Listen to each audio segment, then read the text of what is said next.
రక్షించుచున్నది ప్రతి వారిని. వినుమా, విశ్వసించుమా.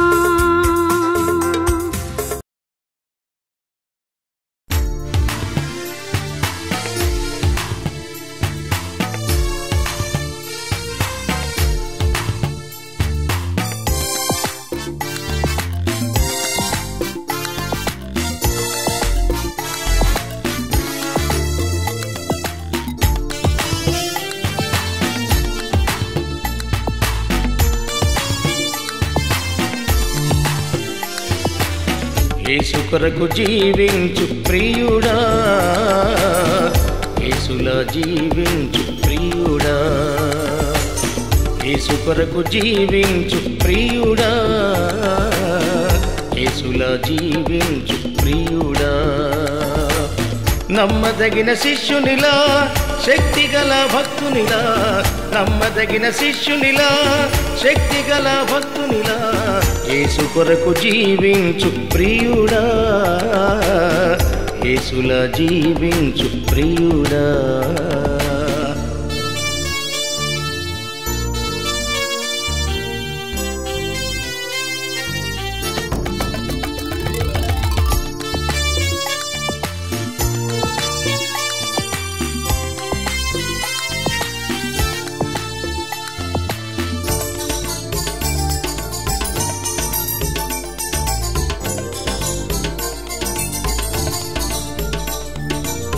అనుదినము క్రీస్తుని అనుసరించుము, ప్రతిక్షణము ప్రభుని ఘనపరచుము.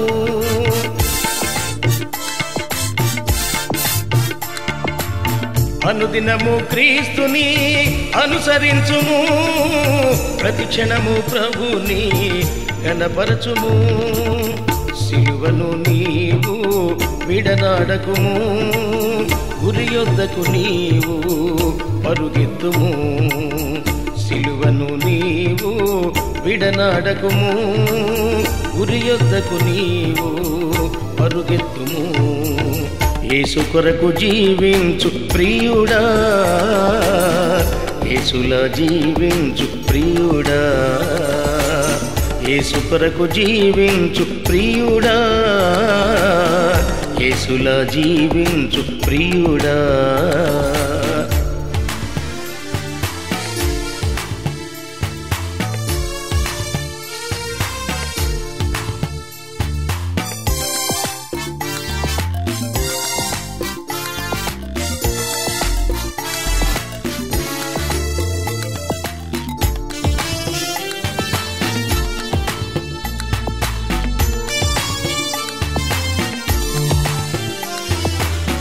ఆ ప్రభుని సాక్షిగా కొనసాగుము, ఆ ప్రభుని వాక్యము ప్రకటించుము.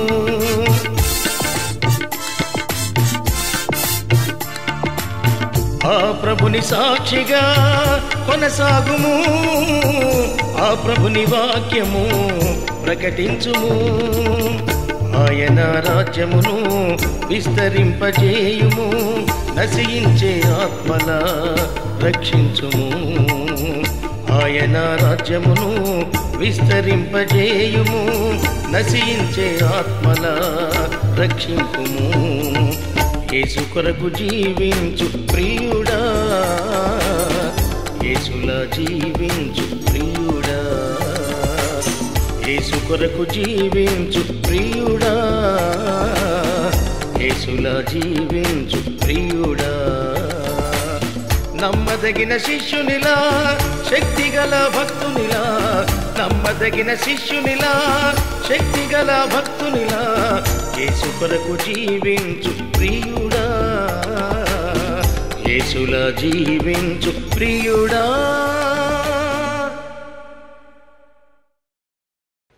నెహెమ్యా గ్రంథము 9వ అధ్యాయము. ఈ నెల 24వ దినమందు ఇశ్రాయేలీయులు ఉపవాసం ఉండి గోనెపట్ట కట్టుకొని తల మీద ధూళి వేసుకొని కూడి వచ్చిరి. ఈ నెల 24వ తారీఖు దినమందు ఇశ్రాయేలీయులు ఉపవాసం ఉండి గోనె పట్టు కట్టుకొని తల మీద ధూళి పోసుకొని కూడి వచ్చిరి. ఇశ్రాయేలీయులు అన్యజనులందరిలో నుండి ప్రత్యేకపరచబడిన వారై నిలువబడి తమ పాపములను, తమ పితరుల పాపములను ఒప్పుకొనిరి. ఏం చేశారండి? ఇశ్రాయేలీయులందరూ అన్యజనులలో నుండి ప్రత్యేకించబడి దేవుని సన్నిధికి వచ్చి నిలువబడి తమ పాపములను ఒప్పుకొనుచుంటిరి. ఈ పాటికి మీరు అది చేశారని నమ్ముతున్నా. ఇందాక మీరు నిలబడ్డారు, కొందరు మోకరించారు. మీ పాపములు ఒప్పుకున్నారా? ఒప్పుకున్నారా? ఏదో ఒకటో పాటు తలకాయ ఉందిగా.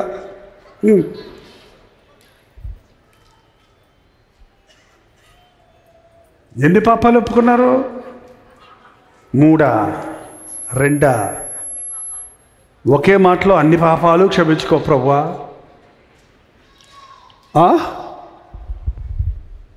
నీకు దెబ్బ తగిలిందనుకోండి, మీ అమ్మగారు నీకు మందు రాయాలని నూనె లేకపోతే ఆయింట్మెంట్ తీసుకొచ్చారనుకోండి, ఎన్ని దెబ్బలు చూపిస్తావు? 1, 2? ఒళ్ళంతా దెబ్బలు తగిలే, ఒకటో చూపిస్తావా? చొక్కా కింద ఉందో చూపించవా? ఏంటండి నడు మీద ఉందో చూపించవా? ఎక్కడో తగిలిందండి. ఇక్కడ మమ్మీ, ఇక్కడ మమ్మీ, ఇక్కడ ఎప్పుడుతుంది బాబా, ఇక్కడ చూడు రక్తం వస్తుంది, ఇక్కడ చూడు వాసింది. చెబుతారా లేదండి? చెబితే మా మమ్మీ కొడద్దని చెప్పారంటే ఇప్పుడు పిల్లలు, ఈ మమ్మీలో ఒకళ్ళు డమ్మీలు. పిల్లలు ఏడుతుంటే మళ్ళీ వాళ్ళని బాధతారు ఏంటండి? వాళ్ళని తప్పు దిద్దాలంటే మంచిగా ఉన్నప్పుడు దిద్దండి. అసలే బాధలుండి నీ దగ్గరకు వస్తే నువ్వు మళ్ళీ బాధ పెడితే వాళ్ళు ఎక్కడికి పోతారేగా? యేసయ్య మంచి మమ్మీ. మన యేసయ్య చాలా మంచివాడండి. ఎప్పుడు తిట్టడు, గద్దిస్తాడు, బుద్ధి చెప్తాడు. కానీ నువ్వు కూలిపోయినప్పుడు కాదు, కుమిలిపోతున్నప్పుడు కాదు, నువ్వు కృంగినప్పుడు కాదు. ముందు నీ సేద తీర్చి, ముందు నీ ఆకలి తీర్చి, ముందు నీ గాయాలు మాన్పి, ముందు నిన్ను గుండెకు హత్తుకొని, ముందు నిన్ను ఆదరించి, ముందు నిన్ను సరిచేసి, ఇంకొకసారి నీవు అలా చేయకుండా నీకు దారి చూపిస్తాడు, నీకు తోడై ఉంటాడు. పాపాలు ఒప్పుకోవటం అనేది ఒక అలవాటు అయిపోయిందండి మనకి. పాపాలు ఒప్పుకున్నాం. కొంతమంది ఎప్పుడు చూసిన ఇదే పాపం, పాపిని ప్రభా. ఎప్పుడు చూసినా పాపం అంటే ఏం పాపం?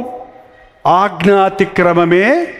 మనందరం పెద్దగా వ్యభిచారాలు చేయకపోవచ్చు, బ్రాందీలు తాగకపోవచ్చు, హత్యలు చేయకపోవచ్చు, బ్యాంకులు దోపిడీ చేయకపోవచ్చు, దేవుని బిడ్డలు అయిన తర్వాత పెద్ద పెద్ద భయంకరమైన నీచమైన పాపాలు చేయకపోవచ్చు. కానీ ఆజ్ఞాతిక్రమమే, దేవుని ఆజ్ఞను మీరటమే పాపం. సకల దుర్నీతి పాపం, అన్యాయం పాపం, అవినీతి పాపం. చూసారా? కాబట్టి అవి మనకు తెలియవు. మన హృదయం అన్నిటికంటే మోసకరమైనది, ఘోరమైన వ్యాధి గలది. అది మనకు తెలియదు ఎట్లుంటుందో. అది దేవుని సన్నిధికి వచ్చినప్పుడు నీకు వచ్చే తలపోటు దేనివల్ల వస్తుందో తెలుసుకోవడానికి ఇంతకుముందు ఎక్స్రే తీసేవారు. ఎక్స్రేలో కూడా తెలియనప్పుడు ఏం చేస్తున్నారండి? స్కాన్ చేస్తారు. అంటే వెలుగు కిరణాలు నీ తల మీద పడేటట్టు చేసినప్పుడు అంత పవర్ఫుల్ లైట్లో నీ స్పెసిఫికేషన్, నీలో ఉన్న చిన్న ఆ జాయింట్స్లో ఉన్న చిన్న వ్యాధులు, చిన్న బలహీనతలు, చిన్న వంకరలు చూపిస్తాయి. దేవుని సన్నిధి అనేది ఒక స్కానింగ్ సెంటర్ లాంటిది. మన హృదయాంతరేంద్రియాలను ఆయన పరిశీలించేవాడుగా ఉన్నాడు. మన దృష్టికి మనం ఎప్పుడు మంచివాళ్ళుగానే ఉంటాం. ఇతరుల దృష్టికి కూడా చాలాసార్లు మనం మంచిగా ఉంటాం. ఎందుకంటే మన అంతరంగం వాడికి తెలియదు.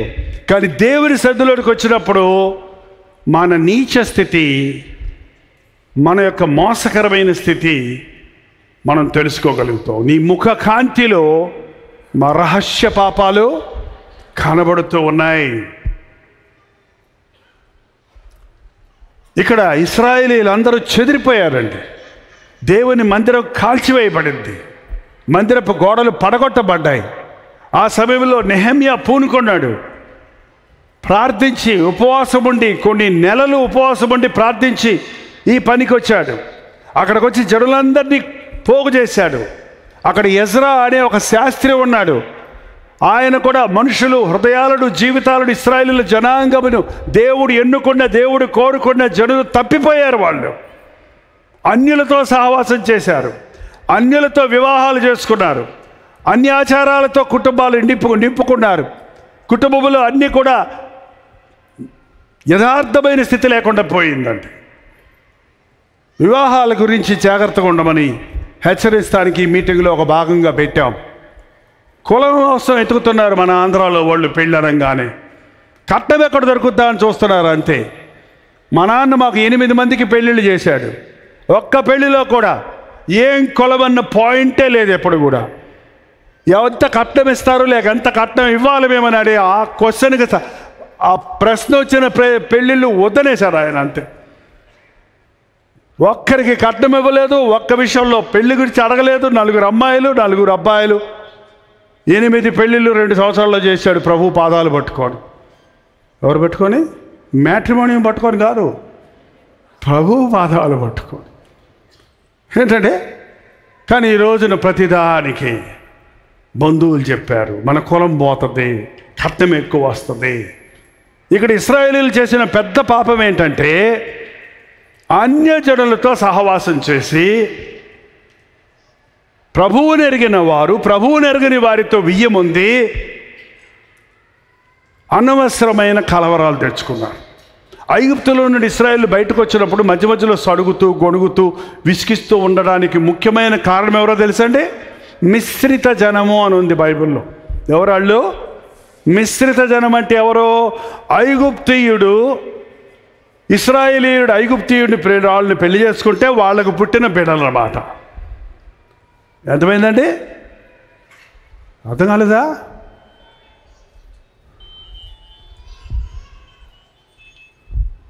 ఒక అవిశ్వాసి విశ్వాసికి పుట్టిన బిడ్డలు ఎలా ఉంటారండి? 2 ఉంటాయి వాళ్ళల్లో. భక్తికి భక్తి ఉంటుంది, లోకానికి లౌక్యము ఉంటుంది.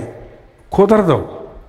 దేవుని దగ్గర ఉంటే వెచ్చగా ఉండు, లేకపోతే చల్లగా ఉండు. నులివెచ్చగా ఉంటేనే నేను ఉమ్మేస్తానన్నాడు ప్రభు. ఈ ఇశ్రాయేలులోనికి అన్ని రకాల వ్యర్థమైన అలవాట్లు వచ్చేసాయి.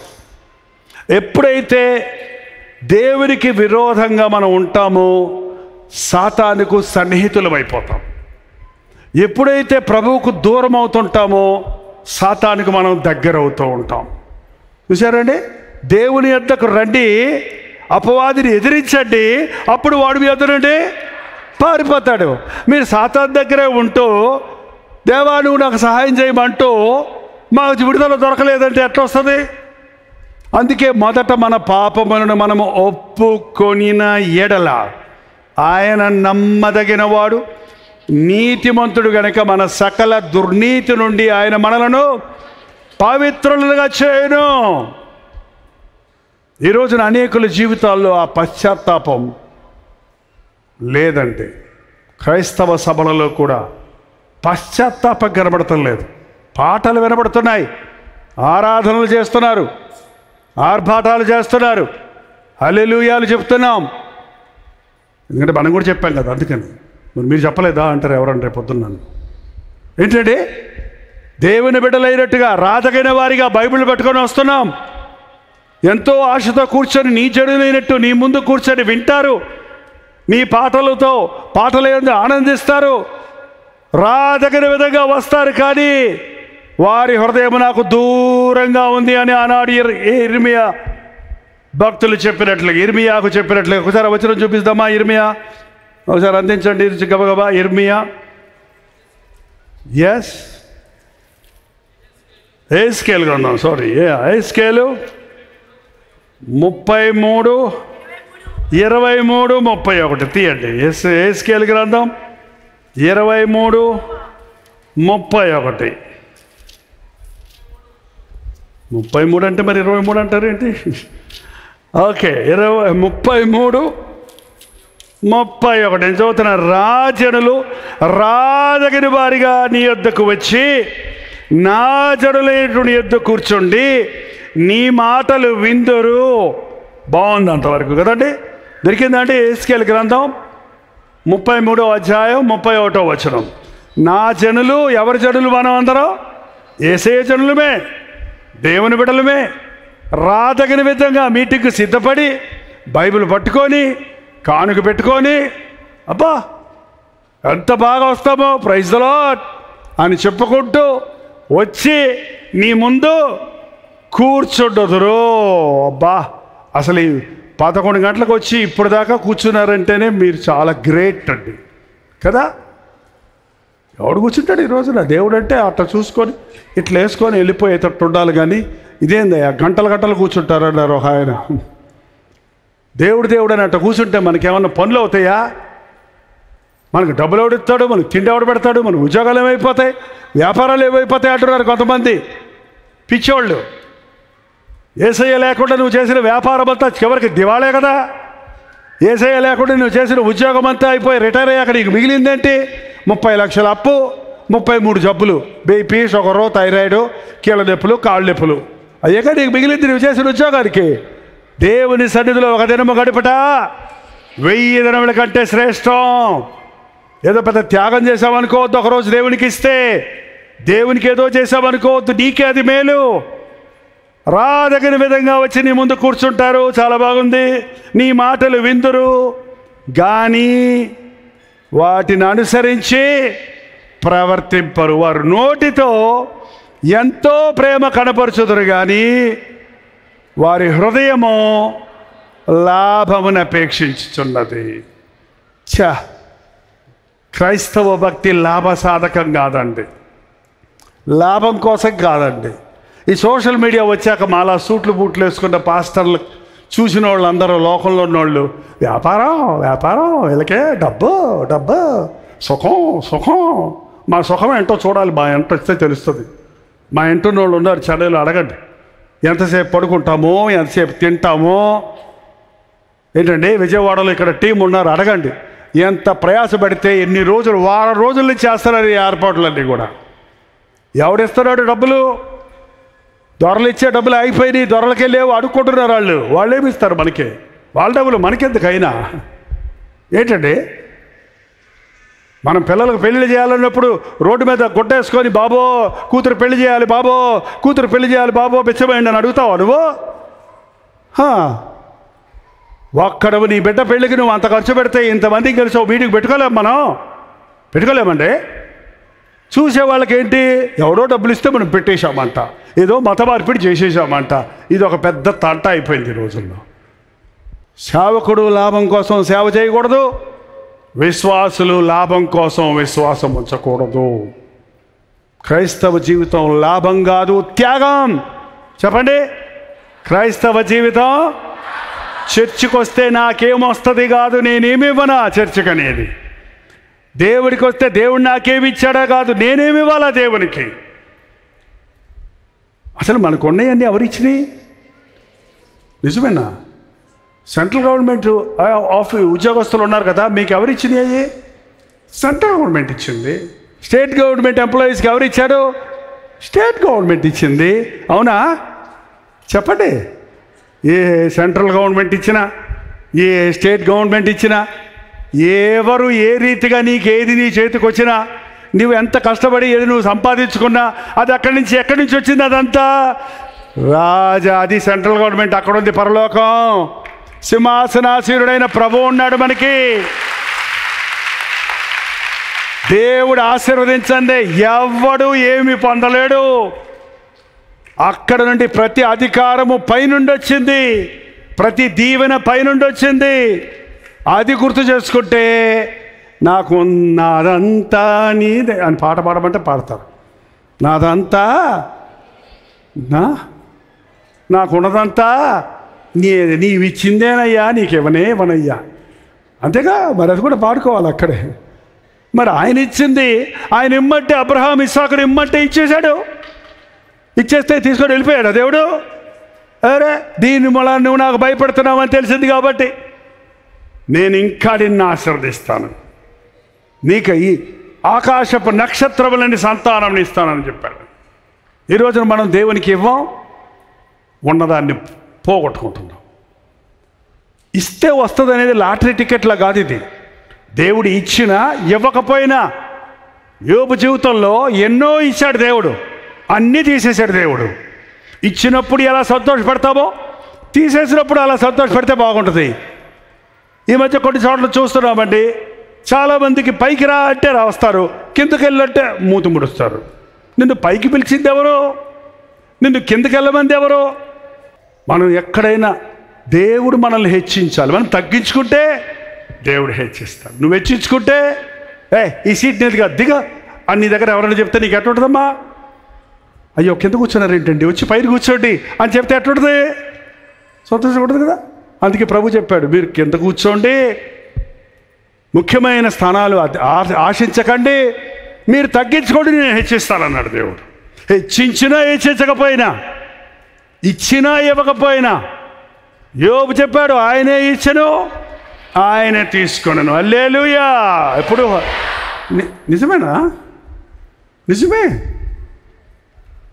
ఉండండి, ఎవరికైనా చెప్తాను, వెళ్ళేటప్పుడు గేటు దగ్గర మీ దగ్గర ఉన్న వస్తువులన్నీ పీక్కొని బొమ్మని చెప్తా. హల్లెలూయా పాడుకుంటూ పోతారో అనవసరంగా వచ్చాం, దరిద్రం అంట, అనవసరంగా వచ్చాం. ఏదో జైపాల్ గారు ఏదో చెప్పారని వచ్చాం, ఉన్నవి కూడా పోయినాయి, చెప్పులు పోయినాయి. కొంతమంది వెలదిట్టుకుంటారు, అనవసరంగా వచ్చాం, చెప్పులు పోయినాయి. సినిమాకయ్యా పోయి ఉండాల్సింది, చెప్పులు వేసుకొని కూర్చొని ఉండొచ్చు. పోతే పానేవండి, పనికి మళ్ళీ చెప్పులు, కొత్త చెప్పులు కొనుక్కోవచ్చు. పోతే పానేవండి, ఒక వస్తువు మళ్ళీ దేవుడు రెండంతలు ఇస్తాడు. యోబదే అన్నాడు, పోతే పానే ఇచ్చినోడు ఆయనే కాబట్టి ఎవరికి బిగబట్టడు ఆయన. దేవుడు ఎవరికి రుణస్తుడు కాదు. దేవుడికి ఇచ్చి నష్టపోయినోడు, అడుక్కు తిన్నోడు ఇంతవరకు పుట్టడు అన్నాడండి మాసిలామణి గారు. తెలుసా మీకు? పాట పాడతారు ఆయన, పాట ఆయన జగన్ తెలియదు. నడిపించు నానావా పాట రాసిన గొప్ప దైవజనుడు. ఆ రోజుల్లో తక్కువ మంది దైవజనులు ఉండేవారు, శ్రేష్టమైన వాళ్ళు. ఆర్ఆర్కే మూర్తి గారు, మాసిలామణి గారు, భక్త సింగ్ అయ్య గారు. ఏంటంటే వాళ్ళు చెప్పే మాటలు ముత్యాల్లాగా ఉండేవి, చక్కటి తెలుగులో మాట్లాడేవారు. తింటే గారెలు తినాలి, వింటే మాసిలామణి గారి ప్రసంగాలు వినాలని అందరూ చెప్పుకునేవాళ్ళంట. ఆయన చెప్పిన ఒక మాటల్లో ఈ మాట ఏంటంటే, దేవుడికి ఇచ్చి అడుక్కు తిన్నవాడు, నష్టపోయినవాడు ఇంతవరకు ఒకడు కూడా పుట్టలేదు, ఇక మీదట పుట్టడు. నాతో పాటు చదువుకున్న నా కాలేజ్ మేట్స్ చాలామంది, నా ఫ్రెండ్స్ ఇవాళ లోకంలో లేరండి. వాళ్ళు చాలామంది ఒకళ్ళిద్దరు అక్కడక్కడ ఉంటే అప్పుడప్పుడు కలిస్తే నేను గుర్తుపట్టలేను వాళ్ళు. అసలు అంతగా వాళ్ళు వంగిపోయి ముసలోళ్ళు అయిపోయి ఏదో రోగాలతో పడి ఉన్నారు అక్కడ. చాలామంది అడిగితే ఎప్పుడో చచ్చిపోయాడు అన్నారు.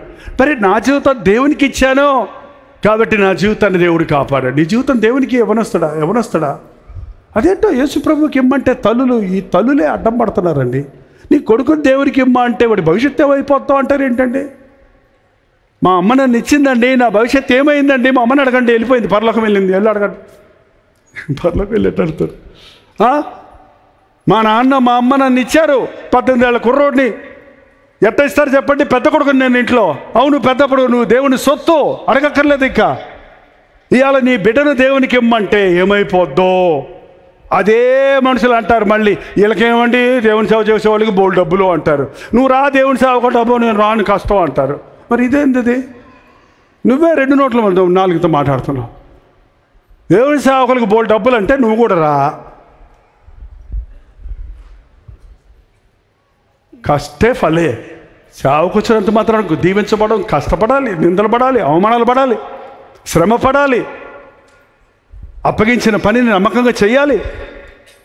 ఈ రోజున చాలామంది అసలు మనం దేవుని సన్నిధికి వస్తున్నాము, మంచి ప్రసంగాలు వింటున్నామండి. ఇవాళ సగటునటండి ప్రతి విశ్వాసి ఇంతకుముందు ఒక్క పాస్టర్ గారి ప్రసంగమే వినేవాళ్ళు, వారానికి ఒక్కసారే వినేవాళ్ళు. అది సరిపోయేది వాళ్ళకి వారం అంతటికి. వారం అంతా వాక్యాన్ని ధ్యానిస్తూ దాని ప్రకారంగా జీవిస్తుండేవారు. ఇప్పుడు అనుదిన ధ్యానం రోజుకు 3 సార్లు నేనే చెప్తున్నా. రోజు మీ చర్చెస్లో వింటున్నారు. మళ్ళీ సోషల్ మీడియాలోకి వెళ్తే చాలామంది దైవజనుల ప్రసంగాలు, పాటలు వింటున్నారు. ఇన్ని పాటలు విని, ఇన్ని వాక్యాలు విని, ఇన్ని మీటింగులకు వచ్చి చివరికి క్రైస్తవ జీవితంలో విశ్వాసులు ఏమవుతున్నారు? ఉజ్జీవించబడుతున్నారా? పరిపూర్ణులవుతున్నారా? ఆ వాక్యానుసారంగా జీవించి మండుచు వెలుగుచు ప్రకాశించుచున్న దీపముల వలె, వక్రజనము మధ్య జ్యోతుల వలె వీడు క్రైస్తవుడని గుర్తుపట్టగలిగిన స్థితిలో నీవు నీ ఆఫీసులో, నీ కాలేజీలో, నీ ఉద్యోగ స్థలంలో ఉన్నావా? వాళ్ళు అబద్ధాలు ఆడుతున్నారు, నువ్వు అబద్ధాలు ఆడుతున్నారు. వాడు దొంగ సంతకం పెడతారు, నువ్వు దొంగ సంతకం పెడుతున్నావు. వాళ్ళు లంచాలు తీసుకుంటారు, నువ్వు లంచాలు తీసుకుంటున్నావు. వాళ్ళు సినిమాలకు పోతున్నారు, నువ్వు సినిమా. పేరొక్కటే క్రైస్తవుడు. ఏం ప్రయోజనం? పేరొక్కటే దేవుడిని నమ్ముకున్నాను. నేను దేవుడిని నమ్ముకోవటం గొప్ప ఏముంది? దేవుడు అక్కడే నమ్ముతున్నాను అంటున్నావు. దయ్యాలు కూడా నమ్మి వణుకుచున్నవి. క్రియలు లేని విశ్వాసము వ్యర్థము. రాదగిన విధంగా వస్తారు, నీ మాటలు వింటారు, నోటితో ఎంతో ప్రేమ కనపరుస్తారు, కానీ వారి హృదయము లాభమును అపేక్షిస్తున్నది. నీవు వారికి వాద్యము బాగా వాయించుచు మంచి స్వరము కలిగిన గాయకుడిగా ఉన్నావు. వారు నీ మాటలు విందురు కానీ వాటిని అనుసరించి నడుచుకొనరు. వాళ్ళ పాటలో పాటలు అంటే మంచి వాయించాలి. నేను సేవ ప్రారంభించిన దినంలో ఒక డ్రమ్ము ఉండేది, పెద్ద డ్రమ్ము. ఆ డ్రమ్ము కొడతాం నేర్చుకుంటే నాకు చేతగాల. ఒక చిన్నపిల్లోడు నేర్చుకొని కొట్టేవాడు. నేను కంచెరు పెట్టుకునేవాడిని. దాసులారదర అది కూడా నేర్చుకున్నాను కంచెరు అనుకునేవాడిని. కంచెరు అంటే తెలుసా? అది కూడా తెలీదా? అంతే. ఈ ఎలక్ట్రానిక్ ఎక్విప్మెంట్స్ అనేవి లేవు. ఇంకా కొంచెం రోజులు అయిన తర్వాత హార్మోనియం పెట్టుండేది అంటారు చూడండి. అవి పెట్టుకొని పాటలు పాడితే మనుషులు కింద పడి ఏడ్చేవాళ్ళు. పాట పాడుతున్నప్పుడు నీ ప్రేమ రుచించిన నాడే నన్ను నేను మరచితినయ్యా. కత్తిలాగా గుచ్చుకునేది ఆ మాటలో. నీ ప్రేమ రుచించిన రోజు నాయన నువ్వు నన్ను ఎంత ప్రేమించావయ్యా. ఎంత దౌర్భాగ్యపు స్థితిలో ఉన్నప్పుడు నువ్వు నన్ను ప్రేమించావు. దిక్కుమాలిన స్థితిలో ఉన్నప్పుడు నన్ను ప్రేమించావు. చచ్చిపోదామని నా ఆత్మహత్య చేసుకుంటున్నప్పుడు నన్ను పట్టుకున్నావు. దిక్కులు తిన్నము లేని స్థితిలో దరిద్రతలో ఉన్నప్పుడు నన్ను దీవించావే అని గుర్తు చేసుకొని, వాళ్ళు రక్షించబడిన తర్వాత వారి పొందిన దీవెనలన్నీ గుర్తు చేసుకొని వాళ్ళు దేవునిని స్తుతించి పశ్చాత్తాపంతో కృతజ్ఞతతో పాటలోనే పరిశుద్ధాత్మ కార్యాలు జరిగాయి. ఎన్ని పాటలు వింటున్నాం. ఇప్పుడు ఏమన్నా కలుగుతుందా? పాటలు వింటారు, ప్రసంగాలు వింటారు, కానీ క్రియ జరగటంలా. ఊరకే వచ్చామా, విన్నామా, తిన్నామా, పోదామా అనుకునే దృష్టి ఎవరు ఉండద్దు. ఇవాళ ఇక్కడ నన్ను ఈరోజు నీవు నన్ను ఆశీర్వదించితే కానీ నేను నిన్ను విడిచిపెట్టను. ఏ విషయంలో నేను ఓడిపోయానో ఆ విషయంలో నేను జయం పొందాలి. ఏ విషయంలో నా వీక్నెస్ ఉందో, నా బలహీనత ఉందో దాంట్లో నుంచి నేను విడిపించబడాలి అనే ఒక కోరికతో మీరు ఇక్కడ ఉంటే పరిశుద్ధాత్ముడు ఆ కార్యాన్ని ఇప్పుడే జరిగిస్తాడు. అందుకే కూడి వచ్చాం. ఇశ్రాయేలీయులందరూ కూడి వచ్చి నిలువబడి పాపములు ఒప్పుకొని 3వ వచనం చదివితే, మరియు వారు జాము సేపు తాము ఉండ చోటనే నిలువబడి దేవుడైన యెహోవా ధర్మశాస్త్ర గ్రంథమును చదువుచు వచ్చిరి. ఎంతసేపు చదివారంటే బైబిలు? ఎంతసేపు చదువుతావు బైబిల్? నువ్వు ఎంతసేపు చదువుతున్నారండి బైబిల్? మీరు రోజు 3 అధ్యాయాలు చదవండి, ఆదివారం 5 అధ్యాయాలు చదవండి. ఒక సంవత్సరం లోపల బైబిల్ ముగించవచ్చని చెబుతున్నాం. 72 గంటలు పట్టుపట్టి కూర్చుంటే ఆది కాండం నుండి ప్రకటన గ్రంథం వరకు ఒకసారి చదువు ముగించేయచ్చు. 72 గంటలు 3 రోజులు ఉపవాసం ఉండి కూర్చోండి, బైబిల్ చదువుకోండి. పోనీ 6 రోజులు చదవండి, పోనీ 4 రోజులు చదవండి, పథకాలు ఉన్నాయి. ఎన్ని సంవత్సరాలు క్రైస్తవుడైనా బైబిల్ చదవడు. బైబిల్ ఎప్పుడో చదివేశారంటారు కొంతమంది అతి జ్ఞానులు ఉన్నారు. చాలాసార్లు చదివేశారంటున్నారు. ఇప్పటికి చాలాసార్లు తిని ఉంటారు అన్నం. ఎన్నిసార్లు తిని ఉంటారు లెక్క పెట్టుకున్నారు ఎప్పుడన్నా మీరు? పుట్టినప్పటి నుంచి ఇప్పుడు దాకా ఎన్నిసార్లు అన్నం తిని ఉంటారు చెప్పండి నాకు. రోజుకు 3 సార్లు చెప్పనా? ఏంటంటే మాట్లాడరు. రోజుకు 3 సార్లు చెప్పండి. నెలకు ఎన్నిసార్లు తింటున్నారు? 90 సార్లా? 90 సార్లు. సంవత్సరానికి ఒకవేళ మీరు తిన్న అన్నం ఎంత బస్తాలు వేస్తే ఈ పాటికి 30-40 బస్తాలు తిని ఉంటారు మీరు. మీరు తిన్న మాంసం అంత వేస్తే కనీసం 100 కోళ్ళు ఉంటాయి. ఒకటి తినింది మరి మళ్ళీ ఆకలి అంటారేంటి? ఎప్పుడో తినింది పనికిరాదు, మళ్ళీ తినాలి. ఎప్పుడో నీతి పనికిరాదు. ఇవాళ నీ హృదయ శుద్ధి కాపాడుకోవాలి. దేహానికి ఆహారం ఎంత అవసరమో హృదయానికి దేవుని వాక్యం అంత అవసరం. అందుకే అనుదినమన్నా, అనుదిన ధ్యానం, అనుదిన వాక్యం. జాము సేపు అంటే 3 గంటలు 4 గంటలు ఇంచుమించు 3-4 గంటలు నిలువబడి బైబిల్ చదివారంట. అలా చదివితేదారండి మనం దేవునితో అలాగా వాక్యముతో ఉదక స్థానం అయిపోద్ది మన శరీరం అంతా కూడా. అలా గంటలు వాక్యం చదువుతున్నప్పుడు నీ నవనాడుల్లో ఉన్న ప్రతి బలహీనత నుంచి విడుదల పొందుతావు. వాక్యముతో దింపబడినప్పుడు వాక్యము నిన్ను పరిశుద్ధపరుస్తుంది, నిన్ను ప్రక్షాళన చేస్తుంది. జాము సేపు వాక్యం చదివిన తర్వాత ఏం చేశారు చూడండి. ఒక జాము సేపు తమ పాపములు ఒప్పుకొనిరి, నమస్కారము చేసిరి. జాము 3 గంటలు ఒప్పుకున్నారంటే 3 పాపాలు ఒప్పుకుంటే సరిపోతాయా? 3 గంటలు ఒప్పుకోగలిగినండి పాపాలు ఏమన్నాయా పనాలో? 3 గంటలు కాదండి. మనం చేసే పాపాలన్నీ మా తలలు ముంచేసాయి అంటున్నాడు ఎజ్రా. మేము పాపములు ఎజ్రా 9వ అధ్యాయంలో, I don't want to go to detail, లోపలికి వెళ్ళి మళ్ళీ ఇంకా ఎక్కువ కన్ఫ్యూజ్ చేయకుండా పాయింట్ టు పాయింట్ మీతో చెప్పి ముగించాలనుకుంటున్నా.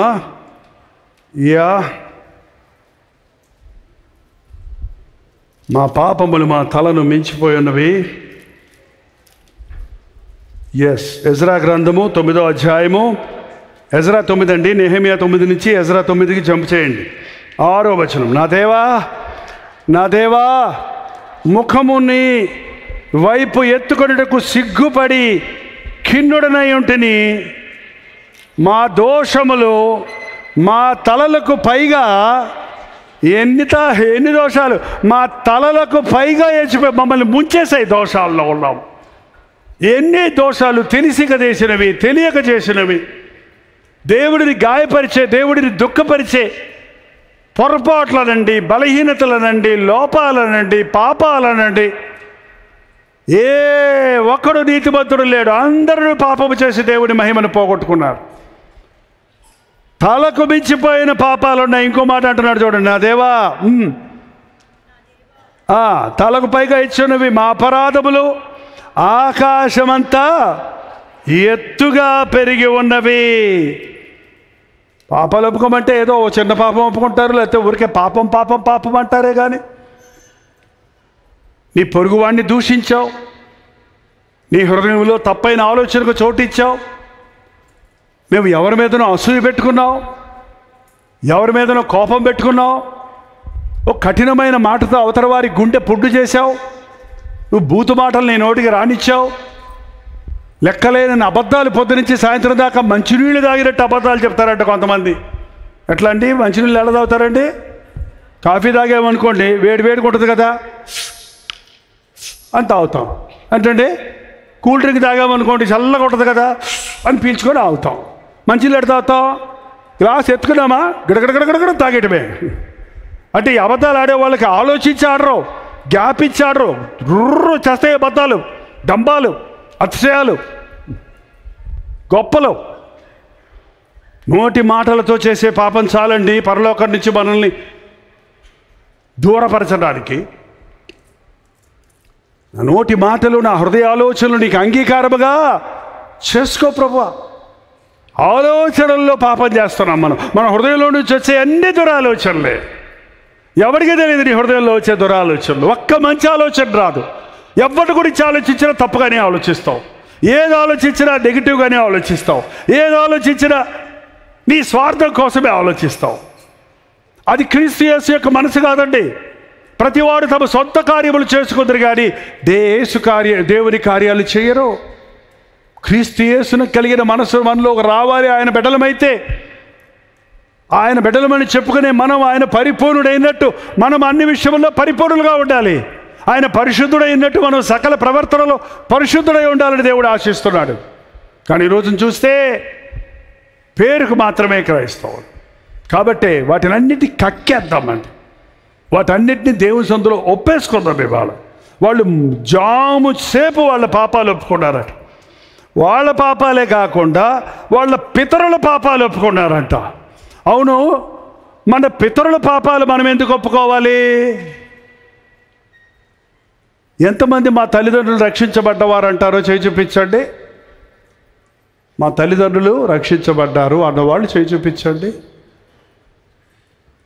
పోనీ క్రైస్తవులు విశ్వాసులు అన్నవాళ్ళన్నా చేయి చూపించండి. మా తల్లిదండ్రులు విశ్వాసులు అన్నవాళ్ళు. ఓకే, చూసారా, నాట్ ఈవెన్ 50% ఇక్కడ మనల్నే కోరుకున్నాడు మన కుటుంబంలో. హల్లెలూయా, హల్లెలూయా. మీలో అనేకుల్ని దేవుడు అన్యజనంలో నుండి కోరుకున్నాడు.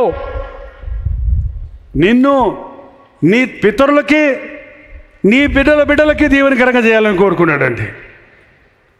ఒకవేళ మీ నాన్నగారు ప్రభు నమ్ముకున్నారంటే వాళ్ళ నాన్నగారు నమ్ముకొని ఉండకపోవచ్చు, కానీ దేవుడు ఆయన్ని కోరుకొని నీ కోసము ఆయనకి రక్షణ ఇచ్చాడు. మా నాన్న చాలా సంవత్సరాలు ఆయన ఇష్టం వచ్చినట్టు బతికాడు. 40 ఏళ్ళ వయసు వచ్చే వరకు, నాకు 18 ఏళ్ళ వయసు వచ్చే వరకు.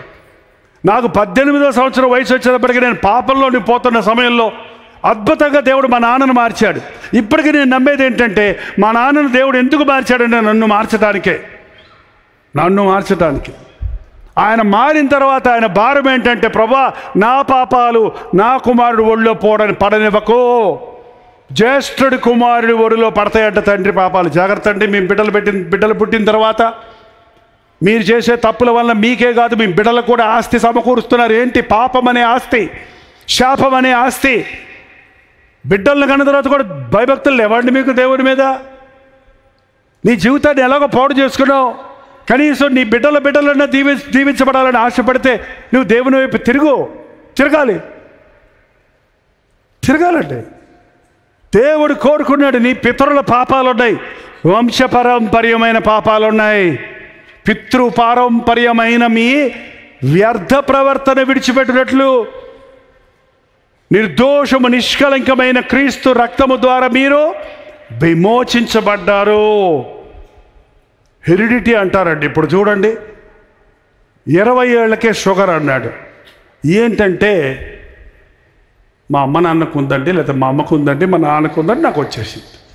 Fits, sugar, diabetic, heart problem, psoriasis, చర్మ సంబంధమైన వ్యాధులు నీకు లేకపోయినా ఎందుకు వచ్చాయి? నువ్వు పాపం చేయలా, కానీ నీ తల్లిదండ్రులది నీకు వచ్చింది.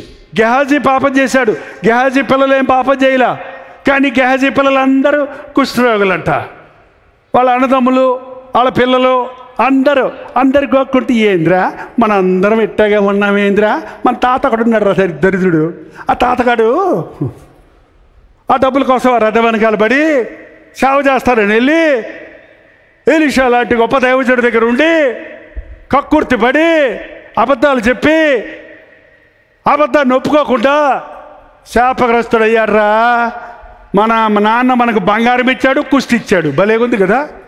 బంగారము కుష్టు 2 ఇచ్చి పంపిస్తామంటే గుమ్మం దగ్గర ఎవరికి కావాలో తీసుకెళ్ళండి. చెప్పండి, పట్టు చీర కుష్టు రోగం ఎవరికి కావాలమ్మా? నువ్వు పట్టు చీర కట్టుకుంటే ఎవరన్నా నిన్ను చూస్తారా? ఒళ్ళంతా ముక్కు అంతా అరిగిపోయి, చెవులంతా అరిగిపోయి, చేతులు ఎటువంటి పట్టు చీర 10,000 చీర కట్టుకున్నావు అనుకో, 20,000 సవరాలు బంగారం వేసుకున్నావు అనుకో, అక్క బాగున్నావు అంటారా? అమ్మో నా దగ్గరకు రాక అక్క అంటారు కదా. ఏంటండి, ఏం మనుషులండి? ఆహారము కంటే ప్రాణమును, వస్త్రముల కంటే శరీరము ముఖ్యం కదా. ఏం తిందామా ఏం తాగుదామా అంటావే కానీ నీ హృదయ శుద్ధిని కాపాడుకోవే. ఏంటండి, ఎంతమంది ఈ రోజున తల్లిదండ్రుల దోషం, ఆ శాపం పిల్లల మీదకి వస్తుంది. వాళ్ళు ఒప్పుకునే స్థితిలో లేరు. కాబట్టి ఏం చేయాలి? నువ్వేం చేయాలి?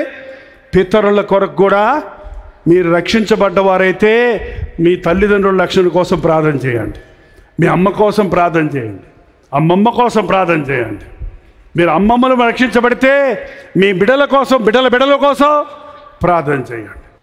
నీ ప్రార్థన నీ బిడ్డల్ని గొప్పవారిని చేస్తుంది. నీ లోకత్వం నీ బిడ్డలను నాశనం చేస్తుంది. బాలుడు నడవవలసిన త్రోవ వాడికి నేర్పించేవాడు పెద్దవాడైనప్పుడు గొప్పవాడు అవుతాడని బైబిల్ చెప్తుంది. మన పితరుల పాపాలు కూడా మనం ఒప్పుకొని ప్రార్థన చేయాలి. కొంతమంది అలిసిపోయినట్టున్నారు. ఒక్కసారి అల్లు చెప్పండి. ఒప్పుకున్నారా?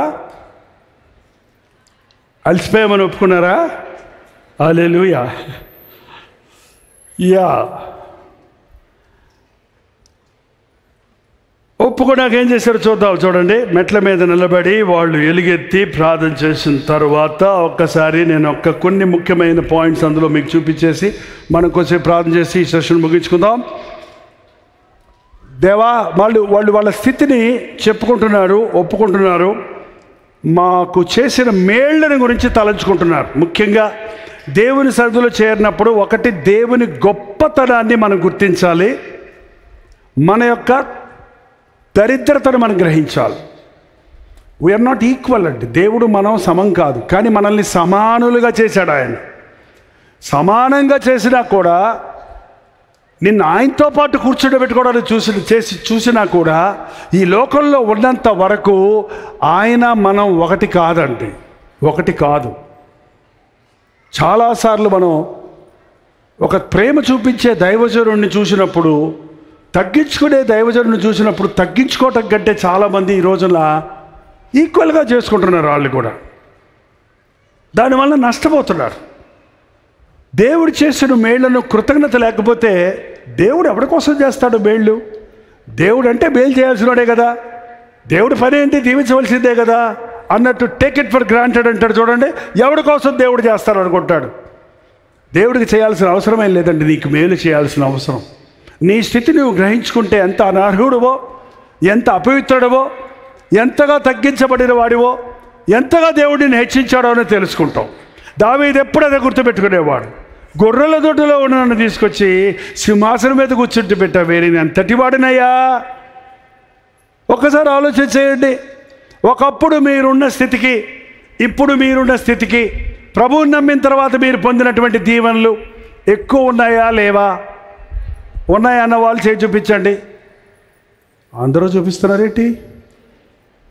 చిన్న గుడిసెలో ఉన్న వారికి సొంత ఇల్లు ఇచ్చాడు, అద్దెంట్లో ఉన్నవాడికి ఓన్ హౌస్ ఇచ్చాడు, ఉద్యోగం లేనప్పుడు ఉద్యోగం ఇచ్చాడు, బైక్లో తిరిగే వాళ్ళకి కార్లు ఇచ్చాడు. ఏంటండి, బిడ్డలు లేనప్పుడు బిడ్డలు ఇచ్చాడు. ఒకటా రెండా? మర్చిపోవద్దు. నా ప్రాణమా యెహోవాను సన్నుతించు, ఆయన చేసిన ఉపకారములలో దేనిని మరవద్దు, దేనిని మరవద్దు. ఎప్పుడైతే దేవుడు చేసిన మేలులు గుర్తొస్తాయో మనకి అంత కృతజ్ఞత వస్తుందండి, అంత విరిగి నలిగిన హృదయం వస్తుంది. దేవునికి ఇష్టమైన కానుకేంటో తెలుసా? నీ డబ్బుల మూటలు కాదు ఆయనకి కావాల్సిందే. విరిగి నలిగిన హృదయంతో నీవేది ఇచ్చినా అది ఆయన దృష్టిలో విలువైనది. ఆయన గొప్పతనాన్ని, దేవుడు వారికి చేసిన మేలులను గుర్తు చేసుకొని ఆయన్ని స్తుతించారు. ఇంకో చిన్న భాగం ఇక్కడ చూడండి, 15వ వచనం. వారి ఆకలి తీర్చుటకు ఆకాశము నుండి ఆహారమును, వారి దాహమును తీర్చుటకు బండలో నుండి ఉదకమును తెప్పించితివి. వారికి ప్రమాణం చేసిన దేశము స్వతంత్రించుకొనవలనని వారికి ఆజ్ఞాపించితివి. అయితే వారును మా పితరులను గర్వించి లోబడనొల్లక నీ ఆజ్ఞలకు చెవియకపోయిరి. వారు విధేయులగుటకును మనసు లేని వారై తమ మధ్యను నీవు చేసిన అద్భుతములను జ్ఞాపకము చేసుకొనక తమ మనసును కఠినపరుచుకొని తాముండి వచ్చిన దాస్యపు దేశములకు వెళ్ళుటకు ఒక అధికారిని కోరుకొని నీ మీద తిరుగుబాటు చేసిరి. దయచేసి గమనించండి, దేవుడు చేసిన మేలులు మరిచినప్పుడు గర్విష్ఠులయ్యారు, గర్విష్ఠులైనప్పుడు అవిధేయులయ్యారు, అవిధేయులైన తర్వాత తిరుగుబాటు చేశారు. 3 స్టెప్స్. ఒక విశ్వాసి పడిపోవడానికి 3 మెట్లు ఏంటంటే, ఒకటి, దేవుడు మనల్ని హెచ్చించిన తర్వాత ఆ హెచ్చుదల దేవుని దగ్గర నుంచి వచ్చిందని మరిచినప్పుడు గర్వం వస్తుంది మనలోనికి. గర్వము చాలా భయంకరమైందండి, అహంభావము చాలా భయంకరమైంది. నేను అనే మాట నీ నోట్లో నుంచి మాటి మాటికి వస్తుందంటే నీలో ఆ చేదైన వేరు పుట్టింది. నన్ను ఎలా అంటాడు ఆయన? నన్ను అందరి ముందు అవమానపరుస్తాడా? నా గురించి అందరి ముందు చెబుతారా? చెప్తే ఏంటంటే అంత బాధ నీకు? పరువు పోయింది అన్నాడు ఒక ఆయన. పరువు ఎక్కడి నుంచి వచ్చిందని అడిగాను నేను ఆయన్ని. పరువు ఎక్కడి నుంచి వచ్చింది? ఎక్కడి నుంచి వచ్చిందండి? పరువు పోవటం ఏంటి, పరువు రావటం ఏంటి? నువ్వు సరిగా ఉంటే పరువు ఉంటుంది, నువ్వు పరువు లేని పనులు చేస్తే పరువు పోద్ది. దీంట్లో గొప్ప ఏముందిక? అందరి ముందు గద్దించబడ్డాడు దేవుడు. ఒకసారి చెప్పు చూడు, రెండోసారి పిలిచి మాట్లాడు, మూడోసారి అందరి ముందు చెప్పు, ఆ తర్వాత వదిలేయంటే అయిపోయాడు, పని అయిపోయింది. ఇంకా నిన్ను ఇంకా ఎవరైనా గద్దిస్తున్నారు, నిన్ను పట్టించుకుంటున్నారు, నీకు చెబుతూ ఉన్నారంటే నిన్ను ఇంకా వాళ్ళు ప్రేమిస్తున్నారని అర్థం అన్నమాట. దేవుడు నిన్ను పట్టించుకుంటున్నాడు, దేవుడు నిన్ను శోధిస్తున్నాడు, దేవుడు నిన్ను పరిశోధిస్తున్నాడు అని అంటే దేవుడికి నువ్వు చాలా ఇష్టమన్నమాట. దేవుడికి ప్రేమ ఉంటే నన్ను ఎందుకు ఇన్ని బాధలు పెడతాడు అనొద్దు. దేవుడు నన్ను ఎక్కువ ప్రేమిస్తాడు కాబట్టి నాకు ఎక్కువ బాధలు ఇచ్చాడు, ఆయనలాగా నేను మారాలని శ్రమనంది ఉండుట నాకు మేలాయను అన్నాడు దావీదు. ఆయన నన్ను ఇబ్బందుల కొలిమిలోని పెట్టిన తర్వాత నేను మంచి సువర్ణం వల్ల బయటికి వచ్చి తిని అన్నాడు యోబు. నువ్వు మంచి గొప్ప భక్తుడిగా అవ్వాలని ఆశ లేదా? ఒక స్థాయికి వచ్చేటప్పటికి గర్వం వచ్చింది, ఇంకా ఎదగలేమండి మనం. గర్వం వచ్చినప్పుడు ఏమవుతాం మనం? అవిధేయులం అవుతాం, లోబడం. చిన్నపిల్లలు లోబడతారండి, మీసాలు వచ్చాక లోబడరు. కాలేజీకి వెళ్ళాక చూడండి, పల్లెటూరు దాన్న మీకేం తెలుసు ముసలోళ్ళు అంటారు కదండి. దేవుడు ఎక్కువ దీవించాక, దేవుడు నీకు టెక్కిచ్చాక, నీకు దర్జా ఇచ్చాక, నిన్ను పెంచి పెద్ద చేసిన తల్లిదండ్రులు మర్చిపోతున్నావు. ఆకాశమా ఆలకించు, భూమి చెవియగ్గు, నేను పిల్లల్ని పెంచి గొప్పవారిగా చేశా. నా పిల్లలు నా మాట వింటం లేదు. ఎద్దులో పెరిగావు, ఎద్దు అని తిడతారే, ఆ ఎద్దు కూడా తన కామందు నెరుగును. గాడిద, బుద్ధి లేని గాడిద కూడా సాయంకాలం అయితే తన సొంత వాణి దొడ్డి తెలుసుకొని వచ్చేస్తుంది ఇంటికి. కానీ నా జనులు యోచించరు, లోబడరు. మనుషులతో చెప్పుకోలేక, ఎవడు వెనక దేవుడే చెప్పుకుంటున్నాడు.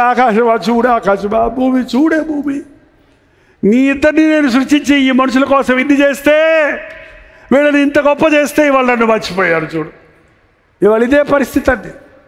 సంఘాలలో ఉన్న విశ్వాసులు కూడా అలాగే ఉన్నారు చాలామంది. నీ ఇంటికి వచ్చి పాస్టర్ గారు నీ కోసం బ్రతిమలాడి, నీతో పాటు ఏడ్చి, నీతో పాటు ఆనందించి, నీతో పాటు ప్రార్థించి, నీ కుటుంబాన్ని రక్షణ నడిపించి, దేవుని కొరకు సంపాదించి, దేవుని మందిరంలో కూర్చొని ప్రార్థన నేర్పించి, పాటలు నేర్పించి, వాక్యం నేర్పించాక నువ్వు దీవించబడి, ఆశీర్వదించబడి, వర్ధిల్లిన తర్వాత మంచి ఇల్లు కట్టించుకొని, మంచి వ్యాపారాలు చేసుకుంటూ, మంచి ఉద్యోగాలు చేసుకుంటూ చర్చికి రావడానికి టైం లేదంటావు. పాస్టర్ గారు ఏదంటే అందరి ముందు నా పరువు తీయకండి అంటావు. ఏంటంటే నిన్న కన్న తండ్రికి నిన్ను గద్దించే అధికారం లేదా? నిన్ను కన్న తల్లికి నిన్ను దిద్దే అధికారం లేదా? నిన్ను సృష్టించిన సృష్టికర్తకు నిన్ను సరిచేయవలసిన అధికారం లేదా? గర్వం వచ్చింది, చెయ్యొద్దన్నది చేస్తారు, మాట వినరు, వాక్యానుసారంగా బ్రతకరు, గద్దింపును దులిపేస్తారు, దేవుని మాటలు తోసేస్తారు. కాబట్టి క్షీణత బయలుదేరుతుందండి. తిరుగుబాటు చేస్తారు. తిరుగుబాటు అంటే ఇంకా తిరగబడతాయి. ఇంకా చిన్న పెద్ద లేకుండా, మంచి చెడ్డ తెలియకుండా దూషించుకోవటమే. అలాంటి సంగతులు, మన సంభవాలు మన హృదయ గృహాల్లో ఉంటే దేవుని విషయంలో కానీ, మన కుటుంబాల విషయంలో కానీ ఒప్పుకోవటానికి మనం ఇక్కడికి వచ్చామండి. ఒప్పుకోవటానికి మనం వచ్చాం. గర్వము, అవిధేయత, తిరుగుబాటు, అలక్ష్యము, నిర్లక్ష్యము ఈరోజు దేవుని సన్నిధిలో పరిపూర్ణంగా మనలో నుండి జీవజల ఊటలు ఊరకుండా ఆ ఊటను మూసేసిన గర్వం, ఆ ఊటకు అడ్డుపడినటువంటి లోకత్వం, అవన్నీ వాళ్ళ క్లియర్ అయిపోవాలి. అవన్నీ కూడా సరైపోవాలి. మనకు గుండెకి వెళ్ళే రక్తనాళంలోనికి కొవ్వు చేరినప్పుడు ఆ రక్తం గుండెకు చేరకపోతే హార్ట్ అటాక్స్ వస్తున్నాయి. అందుకని ఏం చేస్తున్నారు? ఇప్పుడు యాంజియోగ్రామ్ చేస్తున్నారు. అంటే ఆ బ్లాక్స్ అన్నీ తీసేస్తారనమాట. మళ్ళీ రక్తం సరిగ్గా వెళ్తే గుండె బాగా పనిచేస్తుంది. మన ఆధ్యాత్మిక జీవితంలో వర్ధిల్లకుండా, ప్రార్థించకుండా, దేవుని ఆశీర్వాదాలతో, దేవుని సంతోషంతో ఉండకుండా ఉండడానికి కొన్ని బ్లాక్స్ ఉన్నాయి. అది డబ్బాశో, అది శరీరాశో, అది లోకాశో, అది అహంభావమో, అది కోపమో, అది ద్వేషమో, అది వ్యభిచారాత్మో, అది ఏదైనప్పటికీ సరే నీ మనస్సును పాడు చేసేదానిని, నీ భక్తిని పాడు చేసేదానిని నువ్వు సరిచేసుకోవాలి. ఈరోజు నేను సరిచేసుకోవాలని ఆశపడుతున్నాను. నా హృదయంలో నుండి జీవ జల ధారలు ఊరాలని. ఈ ఒక్కరోజు భక్తి కాదు, ఇది మొదలుకొని నా జీవితాంతం వరకు రోష కలిగిన దేవుని బిడ్డగా బ్రతకాలని ఆశపడుతున్నాను అన్నవారు మాత్రం అల్లు చెప్పండి. నిజమేనా? వాళ్ళైతే లేచి నిలబడండి. ఒకవేళ మీకు మోకరించడానికి స్థలం ఉంటే, మీరు నాతో పాటు మోకరిస్తానంటే మోకరించి మీ హృదయాలను ప్రభు సన్నిధిలో కుమ్మరించండి. దయచేసి ఎవరు కూడా వెళ్ళొద్దు, ఎవరు కదలొద్దు, ఎవరు అటు ఇటు చూడొద్దు. మోకరించలేని వాడు మీరున్న స్థలాల్లో లేచి నిలబడండి. పొద్దునుంచి ఇప్పటి వరకు మీరు విన్నా, మీరు దేవుని సన్నిధిలో ఉన్న ఈ యొక్క ప్రతిఫలము ఈ క్షణంలో జరగబోతుంది. దేవుని సన్నిధి మన మధ్య ఉంది. నా హృదయాన్ని చూడయ్యా, అహంభావం నాలో బయలుదేరిందయ్యా, చేదైన వేరు మలిచిందయ్యా. ఎన్నో మాటలు వింటున్నాను, వాటి ప్రకారంగా బ్రతకడం లేదయ్యా. నోరు తెరిచి ప్రతి ఒక్కరు ఒక మాట చెప్పాలి. ప్రతి ఒక్కరు నోరు తెరిచి ఒక మాట చెప్పండి. ఏంటి నీ జీవితాన్ని పాడు చేసేది? అహంభావమా, గర్వమా, అసూయ, ద్వేషమా, నిర్లక్ష్యత, అపవిత్రత? ఏది నిన్ను ఆధ్యాత్మికంగా వర్ధిల్లకుండా చేస్తుందో ఒక్కసారి ప్రభు దగ్గర ఒప్పుకో. నోరు తెరవండి ప్రతి ఒక్కరూ.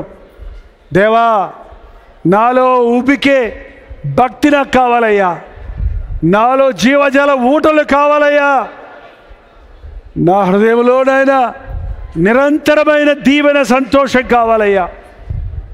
ఎన్నో బాధలతో వచ్చానయ్యా, ఎన్నో శాపాలు నన్ను చుట్టుకుంటున్నాయ్యా, ఎన్నో రకాల దురభ్యాసాల్లో పడి లేవలేకపోతున్నానేసయ్యా. దేవా, నాకు సహాయం చేయవా. నోరు తెరిచి ప్రతి ఒక్కరు ప్రార్థన చేద్దాం. చాలా ప్రాముఖ్యమైన సమయం ఇది. పరిశుద్ధాత్ముడు నీ గుండెలను రగులు కొల్పే సమయం ఇది.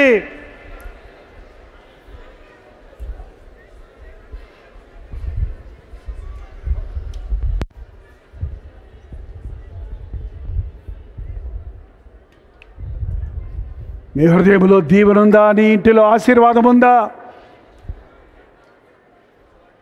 నీ జీవితాన్ని పాడు చేసే చిన్న చిన్న పాపాలు దేవుని సన్నిధిలో ఒప్పుకో. అయ్యా, నీ ముఖ కాంతిలో నా రహస్య పాపాలు నాకు చూపించయ్యా. నా కుటుంబంలో దీవెన లేదయ్యా, నా బిడ్డలు తిరుగుబాటు చేస్తున్నారయ్యా, భార్యాభర్తలుగా మా మధ్య సమాధానం లేదయ్యా, మా గృహములో అపవాది జ్వరబడ్డాడయ్యా, మాకు అపోహలున్నాయి, మాకు అనుమానాలున్నాయి, జగడాలున్నాయి, నా కుటుంబాన్ని కట్టేసయ్యా, నా భర్త ఇంకా రక్షించబడలేదయ్యా. గొప్ప దేవుడిగా నిన్ను ఆయన తెలుసుకోవడానికి నేనే ఆటంకంగా ఉన్నానయ్యా. నిన్ను నమ్ముకున్నానని చెప్పిన నేనే ఇంకా నాలో బలహీనతలున్న మూలాన నా భర్త నీ గొప్పతనాన్ని ఎరగటం లేదయ్యా. నా మాటలు మారలేదయ్యా, నా ప్రవర్తన మారలేదయ్యా. నేను యేసులాగా మారాలయ్యా. నోరు తెరవండి, నోరు తెరవండి. కష్టాలు వచ్చాయి, శ్రమలు వచ్చాయి అంటున్నావే కానీ నీ శ్రమలకు నువ్వే కారణం, నీ కష్టాలకు నువ్వే కారణం. ఆరోగ్యం పోయిందంటున్నావు, దేవుని వాక్యాన్ని నమ్మకుండా లోకాన్ని వెంబడించావు, రాత్రి మగళ్ళు సంపాదన కోసం తిరిగావు, నిద్రలు మాని పనులు చేశావు, అబద్ధాలాడి మోసాలు చేసి ఏదో చేద్దామనుకున్నావు. చివరికి ఏమి లేని వాడిగా రోగాల పాలయ్యేవేమో. అవునయ్యా, నీ నీతిని రాజ్యాన్ని వెతికితే అన్నీ ఇస్తానన్నావే. నాకు సహాయం చేయని ప్రభుని అడుగుదాం. ప్రభుని అడగండి, ప్రభుని అడగండి.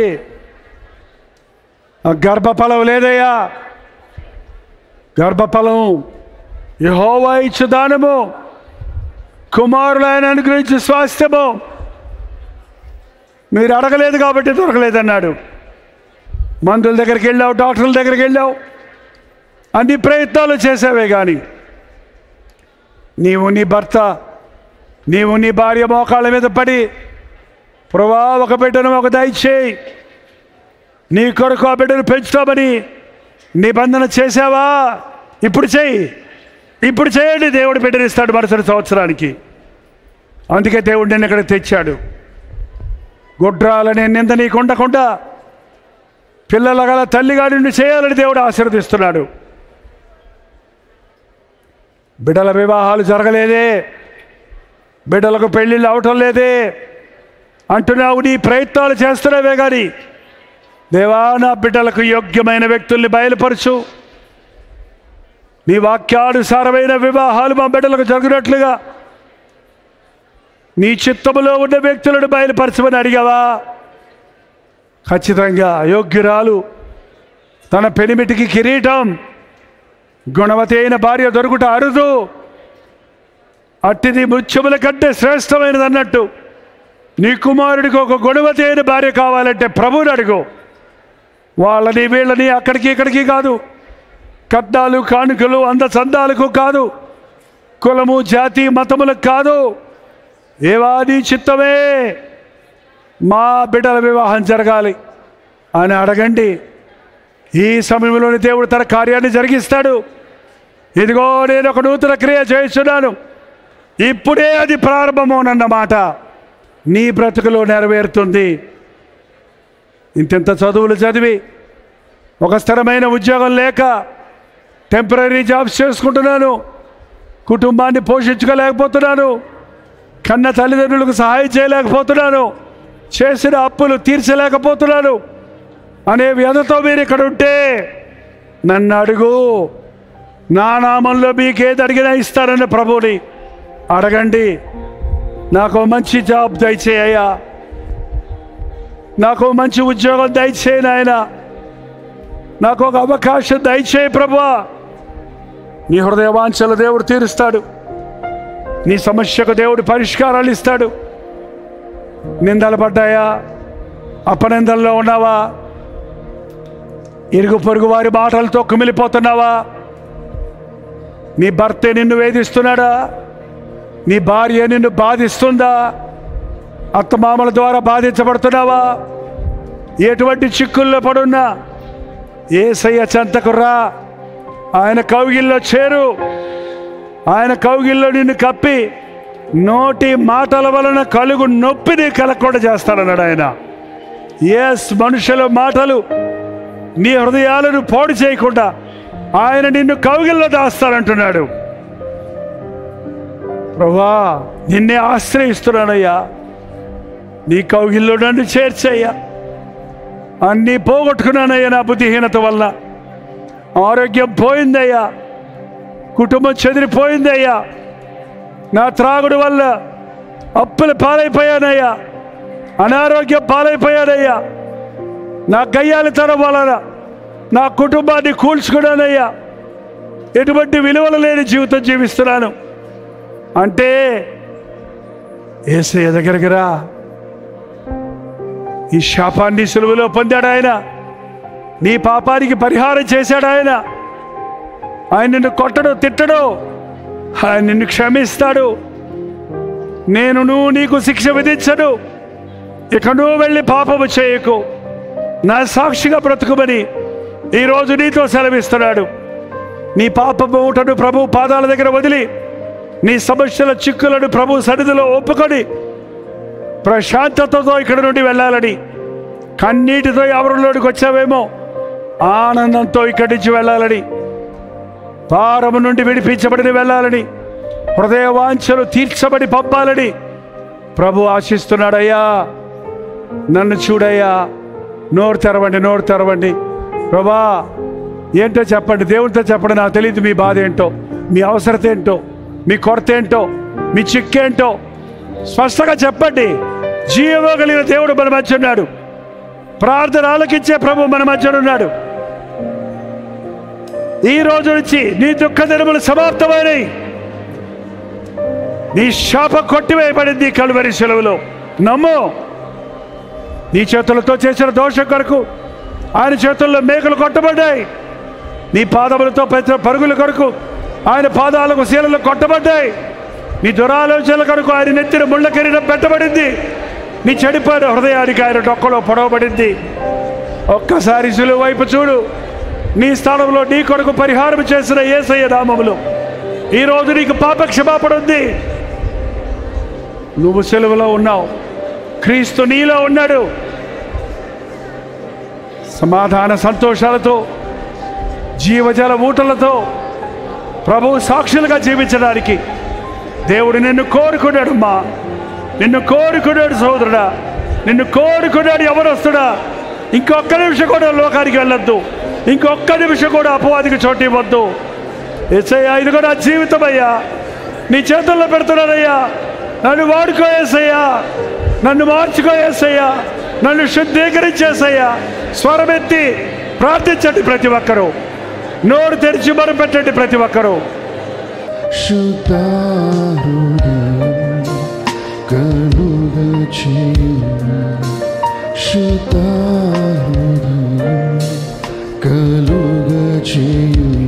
నాలో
నాలో శుద్ధ హృదయం కలుగు చేయ.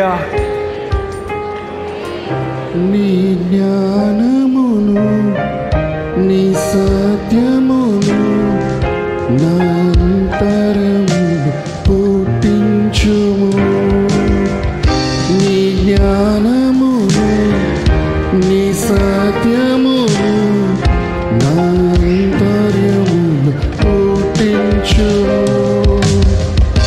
ఉత్సాహ సంతోషం నీ రక్షణానందం, ఉత్సాహ సంతోషం నీ రక్షణానందం. తన జయము నా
శుద్ధ హృదయం కలిగజేయ.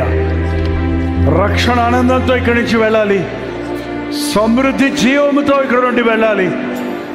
ఇది మొదలుకొని నీ కొరకు ప్రకాశించే జ్యోతిలవలే ఈ లోకంలో మేము బ్రతకాలయ్యా. నీవు కోరుకున్న వారు, నీవు ఏర్పరచుకున్న వారు, నీవు ఎన్నుకున్న వారు, నీవు ప్రేమించిన వారు, నీవు ఆకర్షించుకున్న వారు ఇక్కడ ఉన్నారయ్యా. ఒక్కొక్కరిని చూడేసయ్యా. ఒక్కొక్కరి కొరతలు చూడయ్యా. ఒక్కొక్కరి బాధలు చూడయ్యా. ఒక్కొక్కరి అవసరతలు చూడయ్యా. ఎన్ని శ్రమలున్నా, ఎన్ని శోధనలున్నా యేసయ్య మాతో ఉన్నాడన్న ధైర్యం మాకు దయచేయ్యా. నా కృప నీకు చాలును అన్న వాగ్దానాలు మాకు దయచేయ్యా. చీకటిలో నుండి వెలుగులోనికి తెచ్చేవాడివి, ఇరుకులో నుండి విశాలతలోనికి నడిపించేవాడివి. నీ గొప్ప కార్యాలు మా పట్ల, మా బిడ్డల పట్ల, బిడ్డల పట్ల మేము చూచినట్లుగా ఎజ్రా దినములలో, నెహమ్యా దినములలో చూసిన ఉజ్జీవ జ్వాలలు ఈ 100 స్థలముల నుండి ఇక్కడ చేరి ఉన్న మేమందరము ఉజ్జీవించబడి తిరిగి మీరు వెళ్ళినప్పుడు వారి వారి స్థలాలలో రగులు కల్పబడినట్లుగా ఉజ్జీవించబడి ఉజ్జీవములకు కారకులు అవనట్లుగా పరిశుద్ధాత్మ అగ్నిని మా మీద ప్రోక్షించుము నాయన. ప్రతి బంధకమును నాజరుడైన యేసుక్రీస్తు నామములో విడుదల చేయించున్నాము తండ్రి. అప్పుల సమస్యలతో వచ్చిన ప్రతి ఒక్కరిని నాజరుడైన యేసుక్రీస్తు నామములో విడుదల చేయించున్నామయ్యా. వారి కష్టార్జితాన్ని దీవించి ఆ రుణ బాధల నుండి అద్భుతమైన రీతిగా విడిపించబడినట్లు ఇది మొదలుకొని ఆశ్చర్య కార్యాలు జరిగించుము నాయన. సాతాను బిగబట్టిన ఆగిపోయిన గృహ నిర్మాణాలు, ఆగిపోయిన వివాహాలు, ఆలస్యమైన గర్భఫలాలు వారు ఆశించినప్పటికీ తీరునటువంటి హృదయ వాంఛలన్నిటినీ ఈ రోజున నీవు తీర్చుచున్నందుకై, విడిపించుచున్నందుకై వందనములు నాయన. కూడి రమ్మన్నావు, వచ్చామయ్యా. దీవిస్తున్నావు, దీవించబడుతున్నామయ్యా. విడువని ఎడబాయనన్న దేవా, నిరంతరము మాకు తోడై ఉన్న యేసయ్య. చర్చిలోనే కాదు, మీటింగ్లోనే కాదు, అనుదినము నీతో సహవాసము చేస్తూ ఆధ్యాత్మికమైన జీవితంలో వర్ధిల్లుటకు, అద్భుతమైన సాక్ష్యములతో కూడిన క్రైస్తవ జీవితాన్ని జీవించుటకు, క్రీస్తు సంబంధులుగా, పవిత్రులుగా, పరిశుద్ధులుగా, నిర్దోషులుగా, నిష్కలంకలుగా మేము జీవిస్తూ ఈ లోకములో ఉన్న వక్రజనం మధ్య జ్యోతుల వలె ప్రకాశించుటకు సహాయము చేయము. క్రీస్తు నామములో అడుగుచున్నాను తండ్రి, ఆమేన్. తండ్రి అయిన దేవుని యొక్క ప్రేమయు, కుమారుడైన క్రీస్తు యొక్క కృపయు, ఆదరణకర్త అయిన పరిశుద్ధాత్మ యొక్క సహవాసమును కూడి వచ్చిన మనకు తోడై ఉండును గాక. ఆమేన్. స్తోత్రం.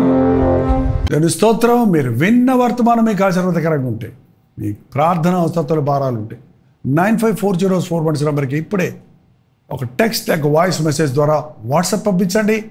మీ వాట్సాప్లన్నీ పరిశీలించి మేము ప్రార్థిస్తున్నాం. ప్రభు అద్భుతంగా మనకు జవాబులు ఇస్తున్నాం. మీరు ఇతర దేశాల్లో ఉంటే 91001008 నెంబర్కి మీ ప్రార్థన అవసరతలు పంపించండి. ఉచితమైతే రేపు ఉదయం 7 గంటలకు అనుదిన ధ్యానంలో మళ్ళీ కలుసుకుందాం. అంతవరకు దేవుడి మహాకృప మీకు తోడేడు గాక.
నీ